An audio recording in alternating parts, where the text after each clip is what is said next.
My name is Arthur, and my garden was my sanctuary. It was the one place where the chaos of the world fell away, replaced by the simple, honest logic of soil, water, and sun. I wasn't a master gardener, just a patient one. I found a quiet joy in coaxing life from the earth, in the slow, steady rhythm of the seasons. This connection to the soil, this feeling of creation, was the most important thing in my life. It was a silent conversation between me and the planet, a partnership that I cherished above all else. I'd lived in my small house with its generous backyard for 20 years. I knew every inch of that soil. I knew where the clay was thickest, where the earthworms held their congresses, where the morning glories would strangle the roses if I didn't keep a watchful eye. I could tell by the smell of the earth after a rain what nutrients it needed, and I could identify a plant by its first 2 leaves alone. This wasn't just a hobby. It was my identity, a deep and abiding part of who I was. So when I found the seed, I knew instantly that it was a stranger. I was turning the soil for the spring planting when my trowel struck something hard. It wasn't a rock. It was a seed, but unlike any I had ever seen. It was the size of a robin's egg, jet black, and felt unnaturally cold to the touch, stealing the warmth from my palm. Its surface was a complex labyrinth of ridges and grooves, almost like a tiny fossilized brain. There was no sign of a seed pod, no indication of what kind of plant it might belong to. It was just there, alone in the dark earth, waiting, feeling ancient and alien in my hand. Curiosity, the gardener's constant companion, got the better of me. I decided to plant it. I gave it the best spot in the garden, a patch of rich, loamy soil that got the perfect balance of morning sun and afternoon shade. I felt a strange compulsion, a pull towards this object that I couldn't explain. It felt important, a secret that the earth had chosen to share only with me. I planted it, watered it, and waited, a sense of profound anticipation settling over me. It sprouted overnight. I went to bed with a patch of dark earth and woke to a pale 2-leafed sprout already 3 inches tall. It was an impossible growth rate, a biological miracle that defied all logic. The leaves were the same jet black as the seed, with veins that pulsed with a faint, almost imperceptible red light, like a sleeping circulatory system. I was fascinated, my scientific mind racing to understand what I was seeing. I had discovered something new, something unknown. It was every gardener's dream, a botanical enigma in my own backyard. That day, I felt a strange, gnawing hunger.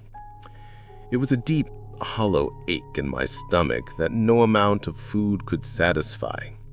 It wasn't the normal pang of an empty stomach. It was a profound, existential emptiness, a void that seemed to be opening up inside me.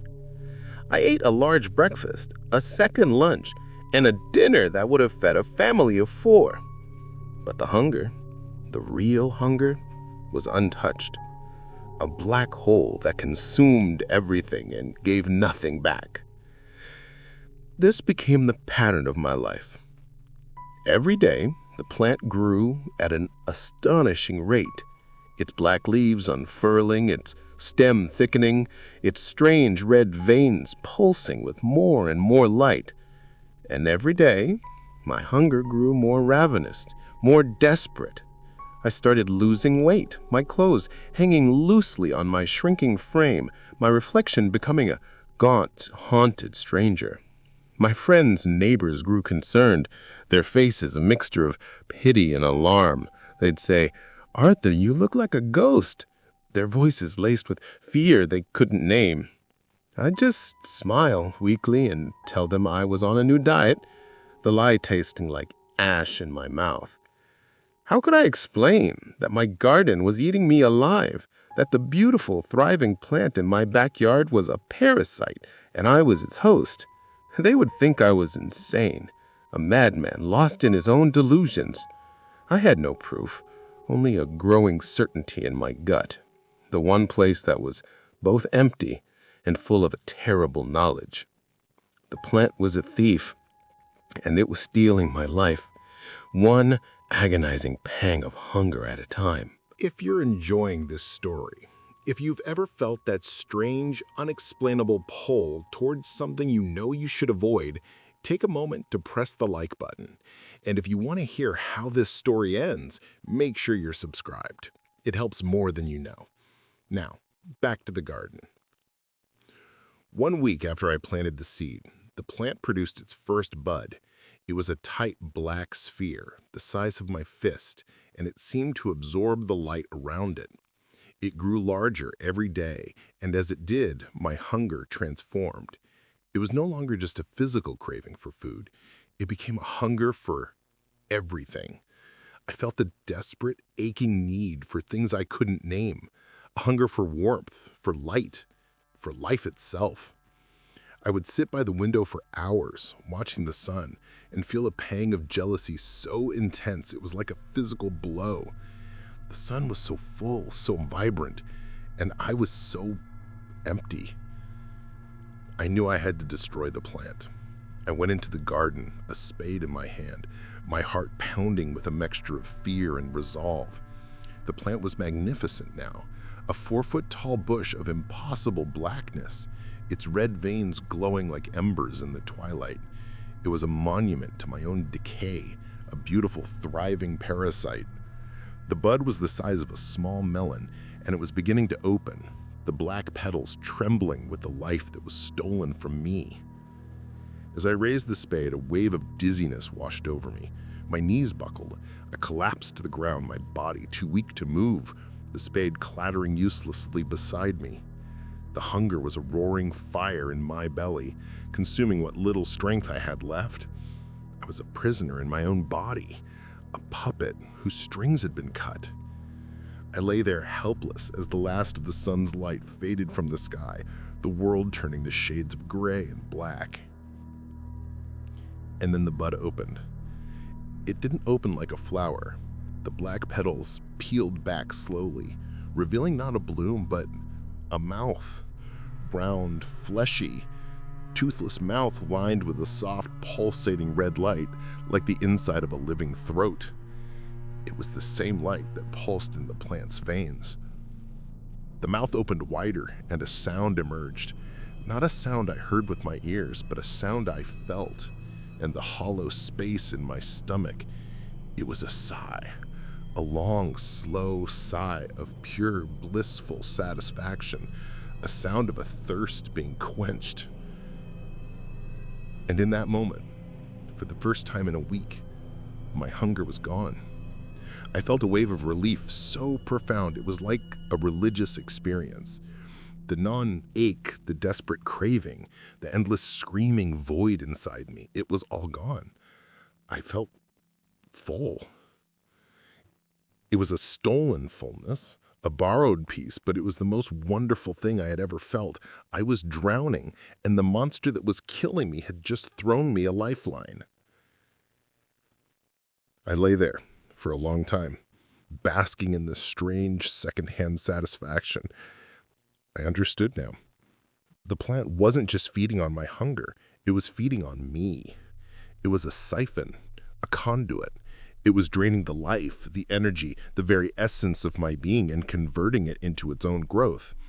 The hunger I felt was just a side effect, the screaming alarm of a body being emptied, and the relief I felt was the plant's own satisfaction, a temporary echo of its fullness.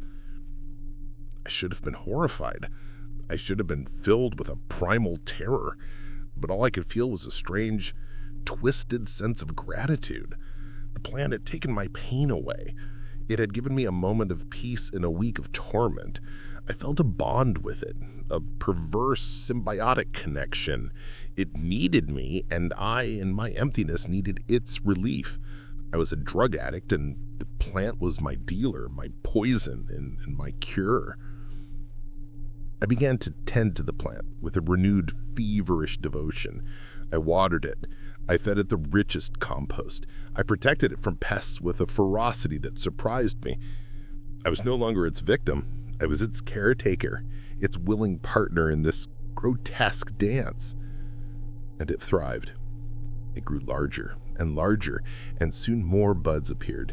Each time a new mouth opened, I would feel a fresh wave of relief, a temporary reprieve from the ever-present, soul-crushing hunger that was my new reality. I am a husk now. My skin is stretched tight over my bones. My eyes are sunken and hollow, a roadmap of my own decay. I rarely leave the house. I spend my days sitting by the window, watching my beautiful, terrible garden grow, a forest of black flowers that bloom with my life force. There are dozens of them now, the black-mouthed flowers, all sighing in unison, all fat and full on the life they have stolen from me. They're my children, and they are my executioners. Sometimes I see my neighbors peering over the fence, their faces etched with worry and a morbid curiosity. They don't understand. They see a dying man and a thriving garden. They don't see the connection. They don't see the truth, that the garden is not just thriving, it is feasting, and I am the banquet. They whisper about disease, about neglect, but they could never comprehend the beautiful, horrifying truth of my condition. Last night, I found a new seed on my pillow. It was lying there on the white cotton, a single, black, brain-like seed, cold to the touch, a promise of more hunger and more relief. The plant is not just a parasite, it is a virus, and it is ready to spread. It has taken everything from me, and now it wants to take from others. It is a hunger that will never be satisfied. I don't have the strength to destroy it. I don't even know if I have the will. The hunger is back, worse than ever. It is a void that threatens to swallow me whole, a physical manifestation of my own emptiness. But I know what will happen when the next flower blooms. There will be relief. There will be peace, even if it is a stolen peace. Even if it is the peace of the grave. It's a price I am willing to pay. There's a small empty pot on my windowsill. The soil is fresh. The sun is warm. The seed is cold in my hand, a tiny black promise of oblivion. And I am so hungry. I think I will give this one to my neighbor, the one who always compliments my garden.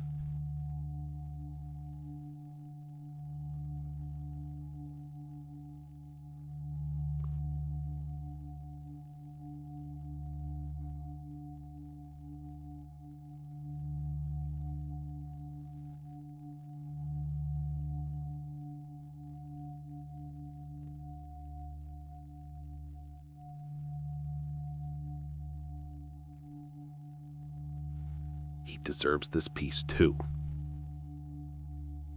doesn't he?